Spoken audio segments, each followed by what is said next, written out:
Mummy कुठे आहे तू? Mummy बाहेर ये लवकर. मम्मी काय रे, काय झालं तुला मुकायला? मम्मी त्या मामाला, अगं मामा म्हणायच्या पण लायकीचा नाही तो. अगं तुझ्या भावाला डाब्या गुण जेवायला गेलतो. मला वाटलं त्या गुड्डीचं मला लग्न करून देईन. त्यांना आलाय का गुड्डीचं लग्न दुसऱ्या संग ठरवलंय. गुड्डी तर गेली आपल्या हातातून, पण जमीन नाही जाऊन द्यायची. तू काय कर, पण तुझ्या ऐशाची जागा मागूनच घे. अरे बाळा, काय फायदा नाही त्याचा. आधीच मामाने गोड बोलून नाव काढून टाकलेत.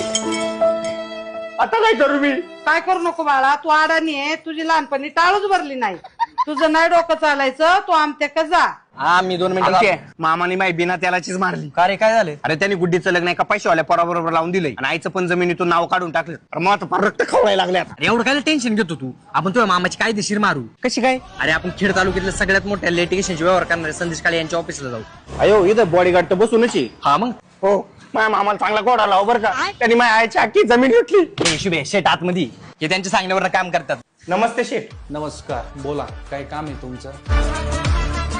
आता तुम्ही सांगा मी काय करू? मला तुमचं लिटिगेशन लक्षात आलेलं आहे. आम्ही कोणत्याही प्रकारचं लिटिगेशन विकत घेतो. ते नुसतं विकत घेत नाही, ते कायदे तज्ञांमार्फत क्लिअर पण करतो. तुमचं लिटिगेशन आम्ही तुम्हाला 1 ते 1.5 वर्षात पूर्ण क्लिअर करून द्यायची जबाबदारी आमची. धन्यवाद बरं का शेठ. आपल्याला आहे ना 2 एकराची प्लॉटिंग करायची. 1 मिनिट बरं का. हॅलो मामा, आता कसं वाटतंय?